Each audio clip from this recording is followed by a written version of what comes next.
What's up, guys? Today we're going to be taking a look at the Godforge demo 2.0, giving our thoughts, ideas, and opinions about it. Let's jump in. Now, these are unfinished art assets, so that's not what I'm going to be talking about here. I'm going to be talking about the direction that they're headed in with this layout. I don't hate it, but it's not what I would prefer to see on like a main menu screen. This to me gives me like Eternal Evolution vibes, and I was not particularly fond of the way they had their home screen set up.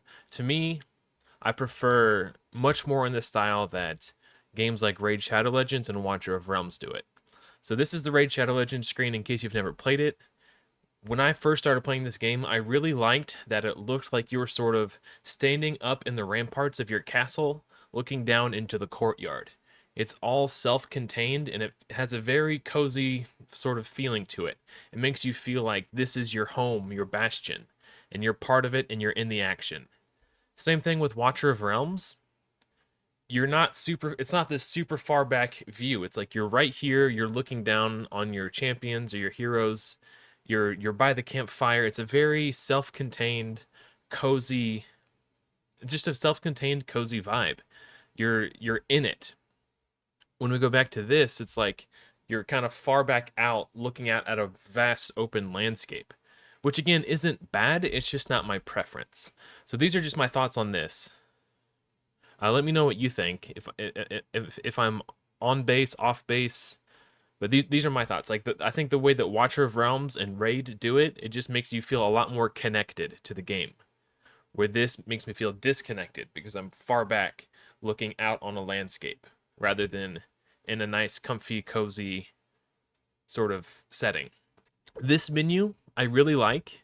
Again, it reminds me of Raid Shadow Legends. It's extremely clear exactly what's going on here.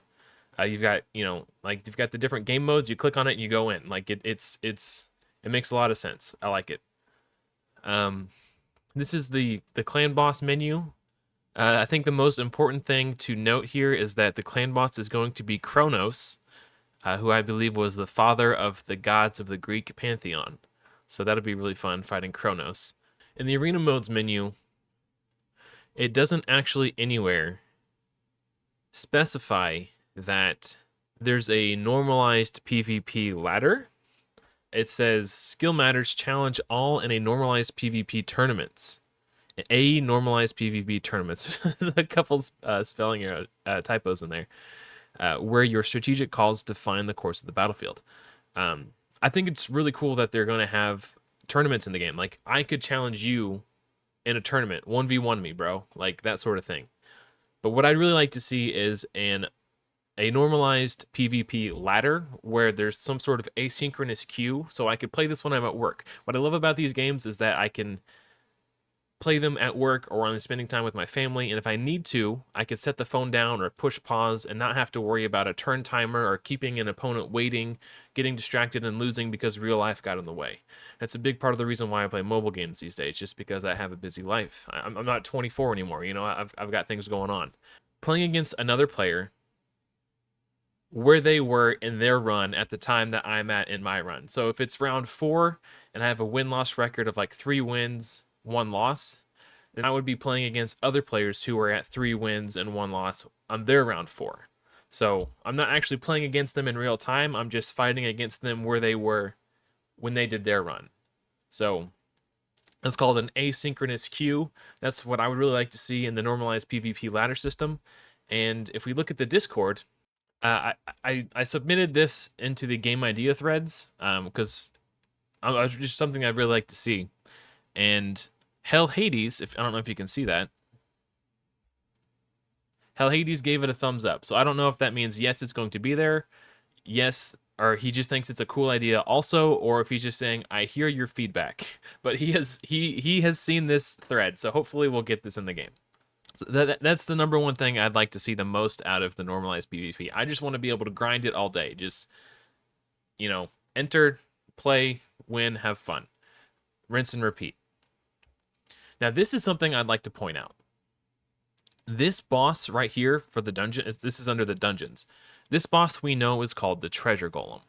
Like, it's been shown, the art assets for it, a number of times in the Discord. So this is a 3D model. Just doing a quick 360. looking pretty sweet.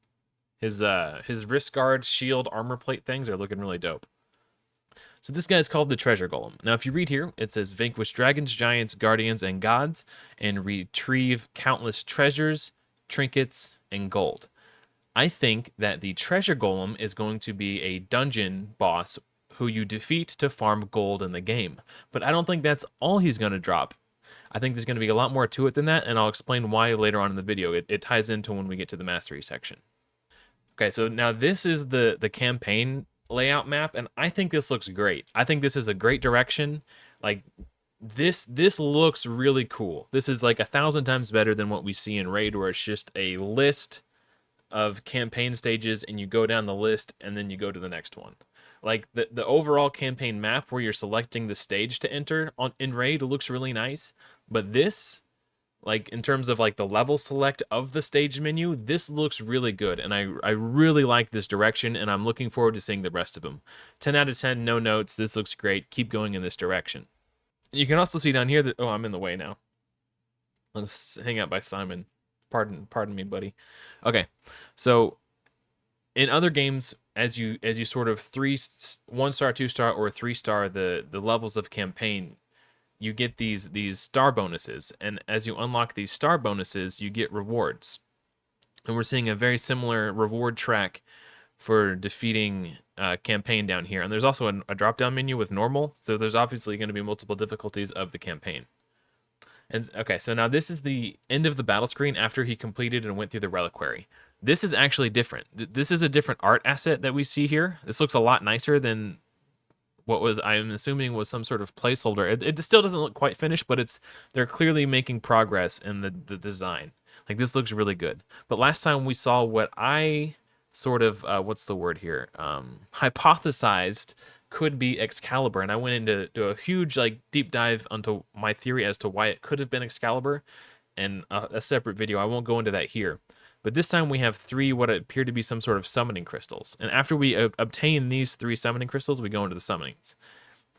And while he was clicking around the Godforge, which is the equivalent of the summoning portal in Raid or whatever, it's going to be where you go to do your summons. This is a fusion. This isn't speculation. This is, look at it.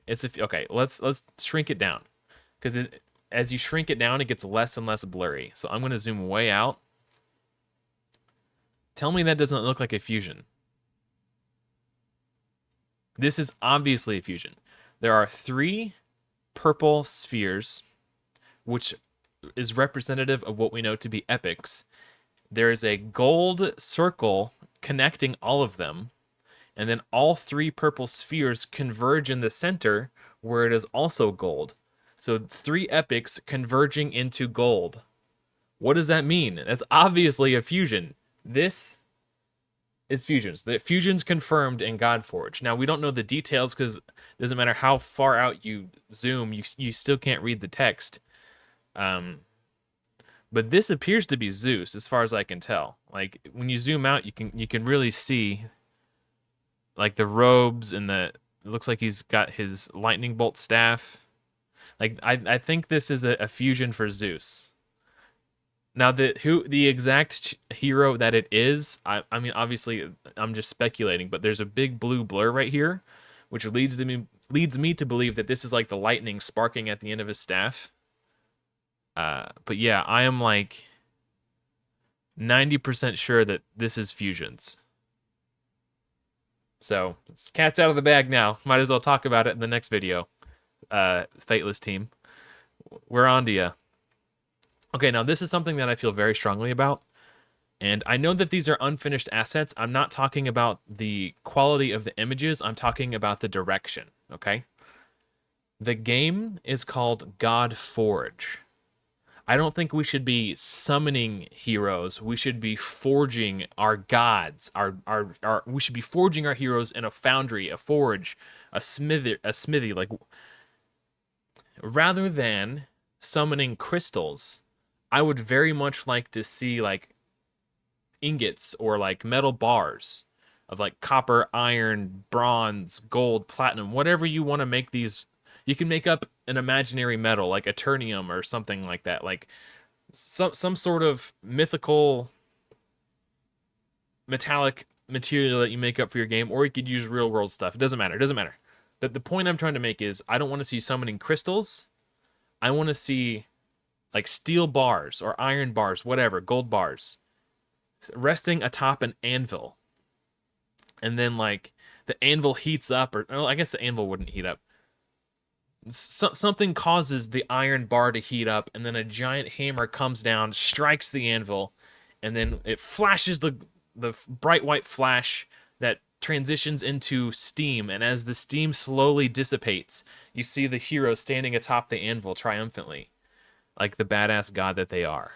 That to me, it just seems like a no-brainer. Like we should be forging our gods in the Godforge, not clicking on summoning crystals. I'm really hoping that's the direction that they're going, and these are just temporary placeholder assets because they don't want to give too much away. Maybe they're holding some back to, you know, to avoid spoilers, you know, for their game when it finally comes out. I'm assuming that they're waiting until it's finally finished to show you the actual direction, and this isn't it. So you get that wow factor when it's complete, which I'm really hoping that's the case. But also you can see it says days left and what appears to be the word guaranteed. And if you look closely, the only hero that I've seen that looks anywhere remotely close to this is Hercules, but that doesn't look like Hercules to me. It's a little different. So I think this is a new hero that we haven't seen yet. It doesn't look like Beowulf either. Those are the only two that that we've seen that look anywhere remotely close to that. So some potentially leaked, but we don't know who it is, but new art assets of an unknown hero. Also, legendary, epic, rare, non-eternal heroes. And these are eternal summoning stones. So I'm assuming that eternal is a representative of the purple affinity we see attributed to Aphrodite and Zeus, the void affinity. So if that's true, there seems to be some sort of parallels, summoning parallels with Raid Shadow Legends in that same vein. So non-eternal heroes. Means it's excluding the heroes from the eternal summoning shards. So I'm assuming these are like ancient shards and these are like void shards. And then whatever this is here is like what would be the equivalent of a sacred shard.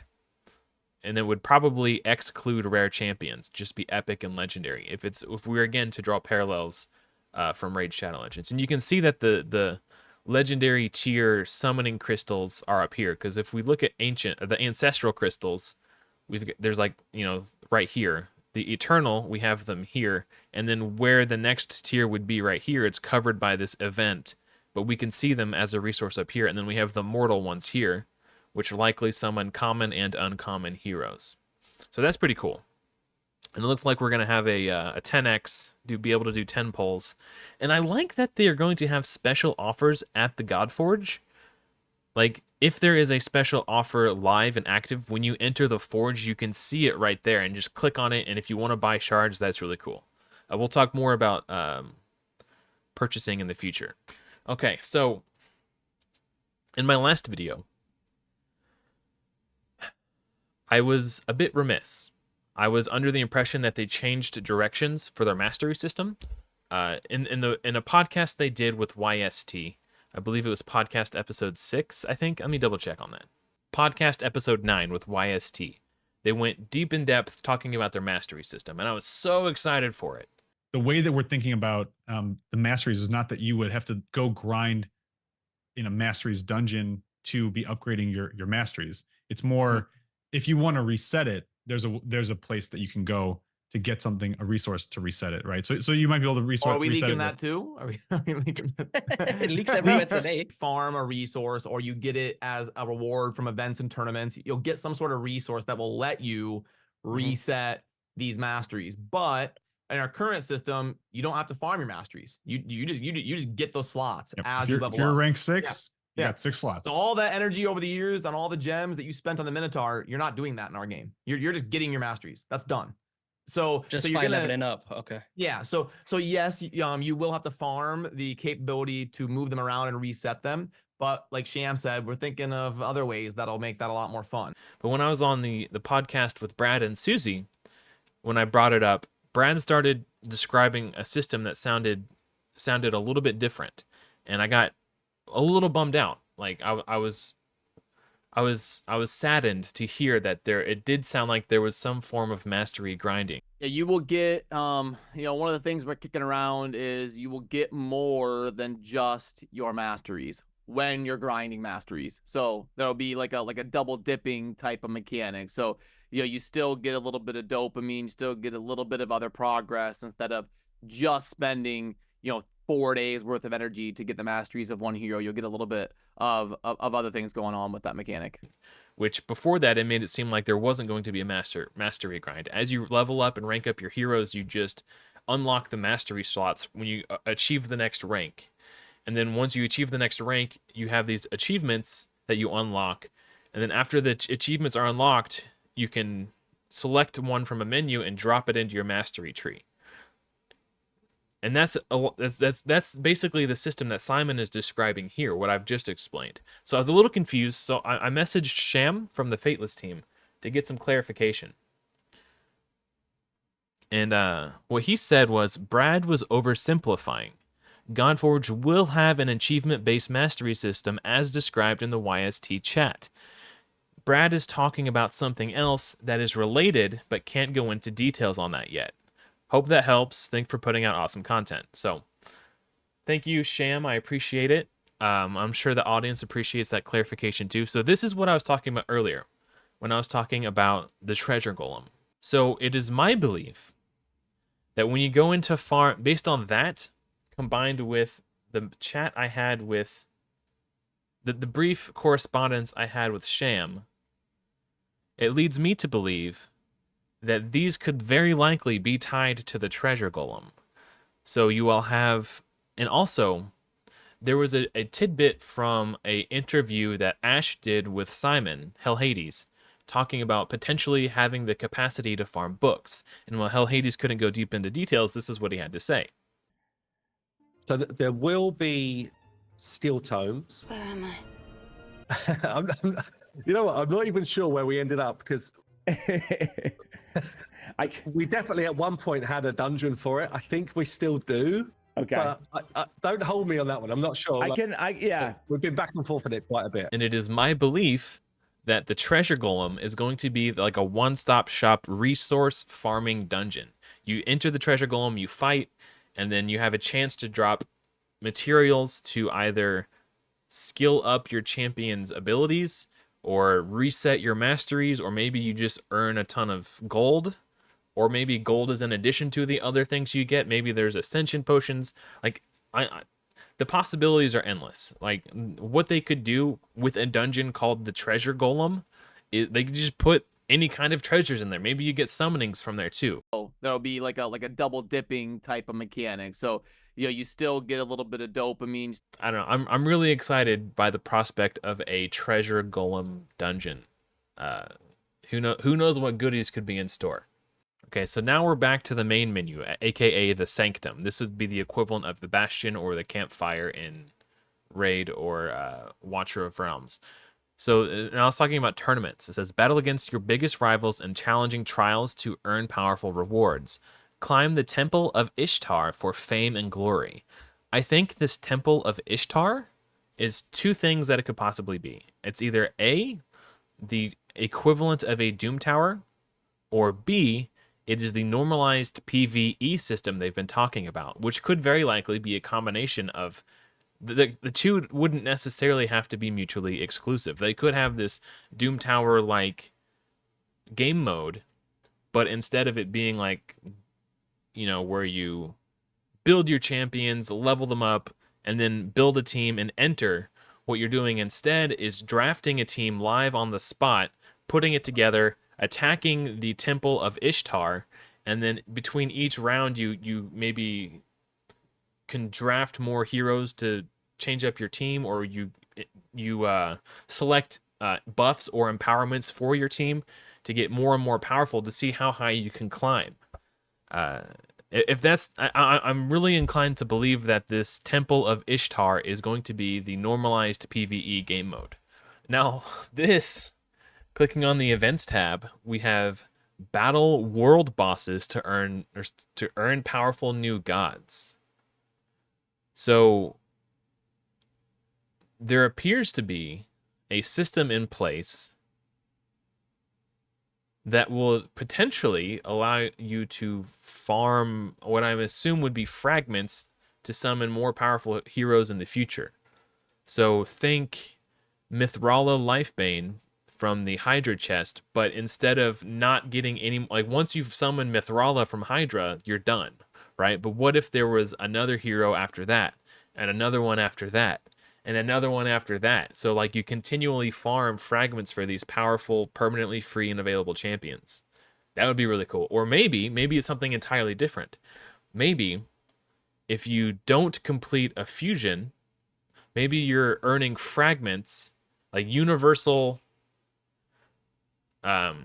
sort of wild card fragments that could be applied to an unfinished fusion. Like this could potentially be a place to farm fragments for unfinished fusions. Not just fusions though. We want to mix up what that looks like on a monthly basis so that it feels fresh, and with that, it won't be a case of if you take a day off in a 2-week period, you cannot earn. Yeah, you cannot earn the champion. So our systems will be slightly different, but there definitely will be the option to go and earn champions in that way. And there's other stuff that I can't talk about right now, but there'll be ways to upgrade those champions where, again, it can be earned rather than just pulled through summons.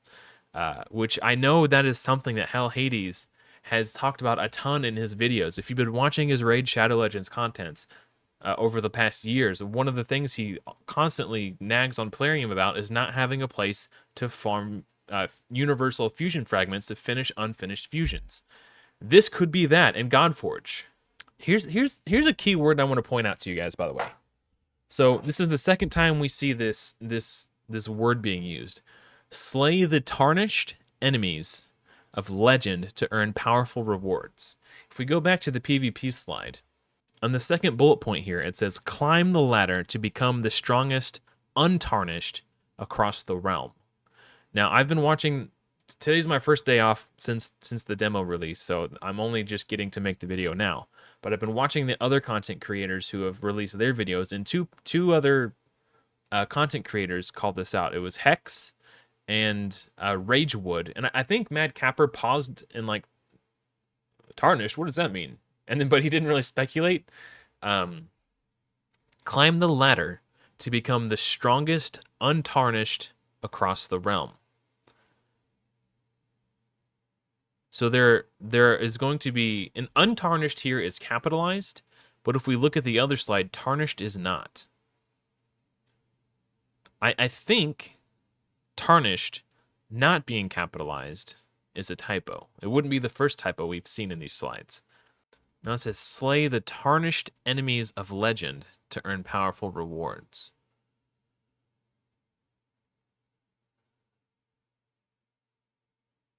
I think this may have something to do with the alignment system. We have chaos and order. I don't know if it's directly tied to it, but tarnished enemies of legend. So they're tarnished. Something happened to them, so they became tarnished. We as the players seem to be untarnished. We're fighting against other untarnished in the arena. So you and I are untarnished players.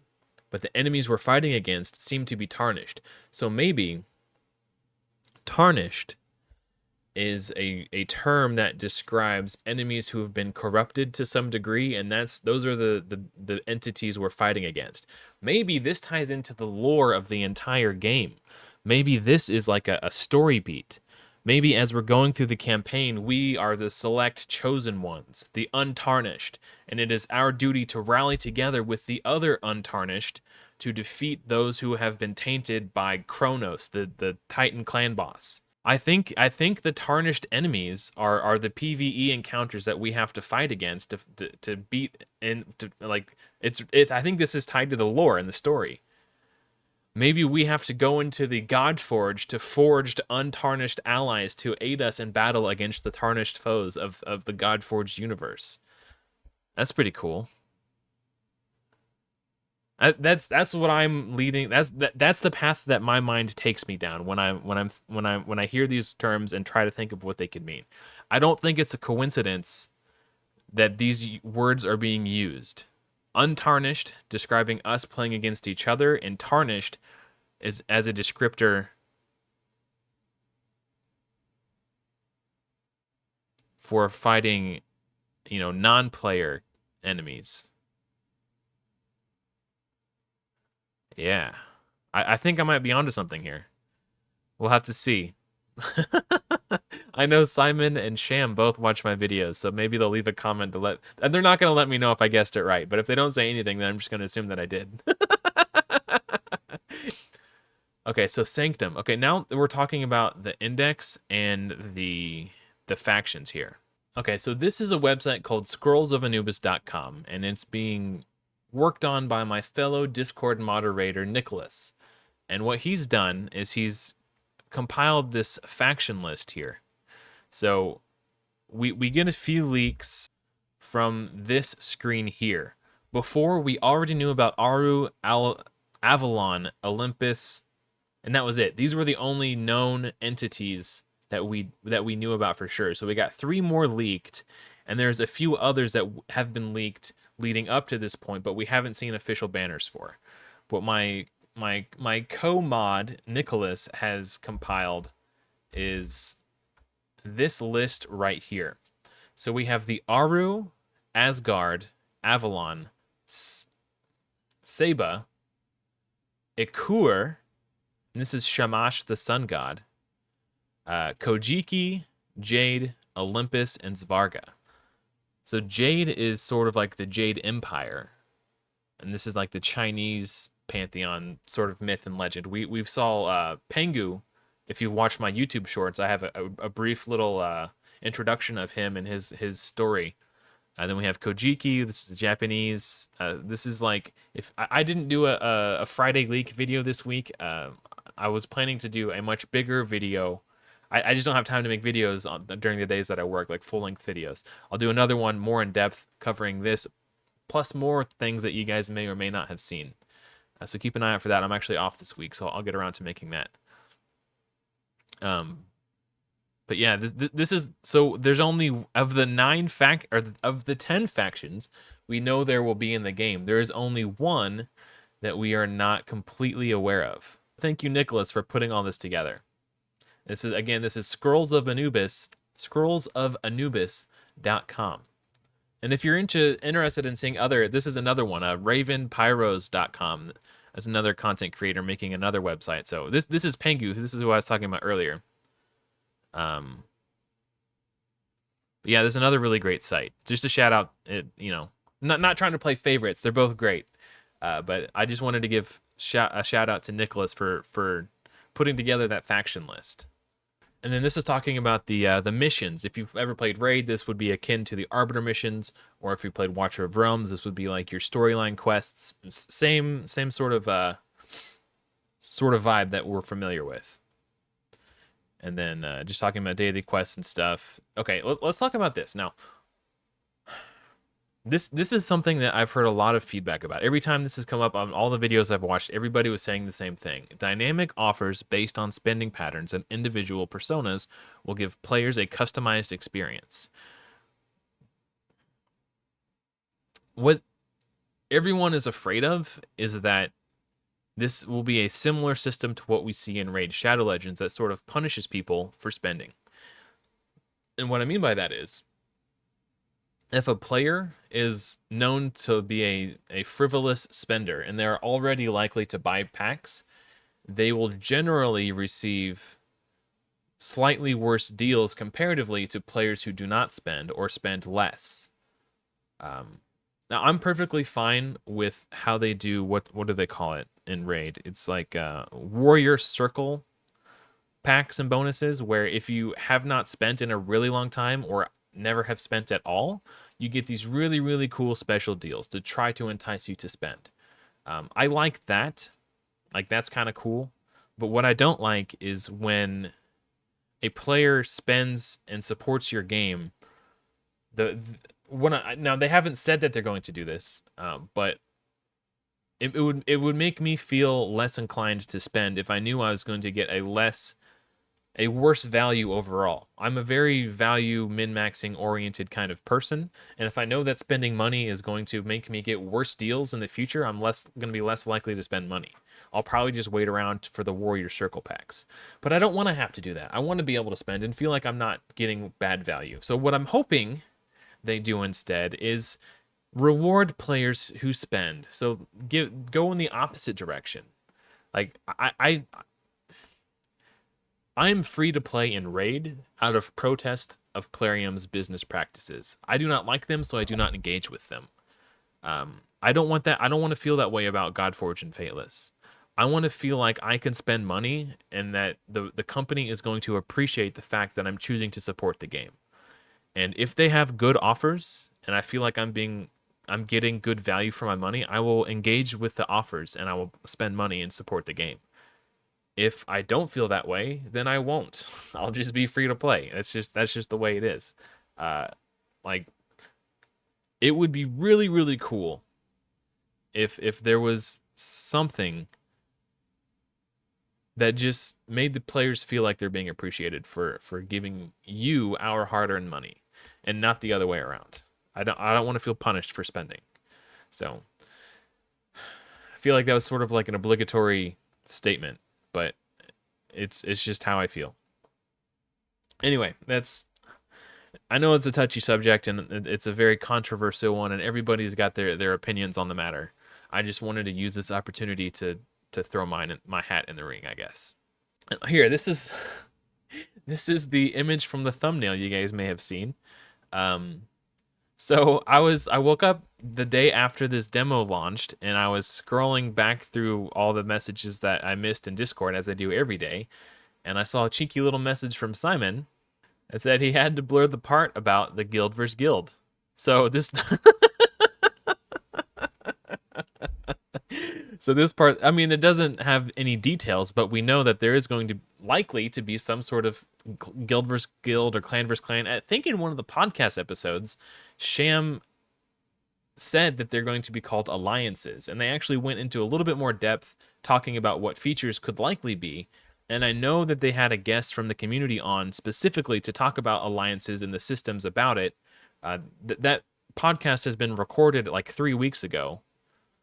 So keep an eye out for that. I expect it will be the one coming next Thursday. I was expecting it to be this week, but this week they interviewed the guys from Story Games to talk about their upcoming game, The Forgotten King, and it was a good episode. You should watch that one too if you haven't. Shout out to the guys at Story Games. They look like a bunch of real cool guys over there, and I'm really excited to see what they put out. I actually listened to the audiobook that they put out, and it's really good too. So yeah, good job on that, guys. Probably not watching this, but if you are, hey. Anyway, yeah. So so a little bit of cheeky leaky from Simon there with the guild versus guild. But this is really cool too. Gather together with other clans to form large player clusters. So it seems like there is going to be a cluster networking system built into the game. As far as I'm aware, I don't think that's ever been done before. To me, that's like groundbreaking crap right there. Like the fact that you don't necessarily have to go to Discord to coordinate and form clusters could be, if it's implemented well, a really, really huge quality of life. And what I would love to see, I don't know if this is even technologically possible, but what I would love to see is some sort of in-client Discord integration. So you don't have to like... One of the biggest problems, I don't want to say problems, one of the biggest inconveniences, if you have an Apple device, that is, I know Android devices can do this, which is why I'm planning to buy one in the future, but on Apple devices, if you're playing a game, you can't like swipe up and open a second window. So I can't monitor Discord while I'm playing a game. So unless you have an Android device, you're kind of hosed. You're forced to do one or the other. And if you try to swipe up and go to Discord, the game pauses. It's kind of a bummer. It would be really cool if half the player base didn't have to do it that way. If they could just find a way to integrate Discord into their game, like that would be really great. Fingers crossed that we get some cool social features like that. Anyway, that's going to wrap it up for me, guys. Thank you so much for watching. Special shout out to my legendary tier channel member Dex for your continued support. Hopefully, I will see you all in another video soon. But until next time, everyone, take care.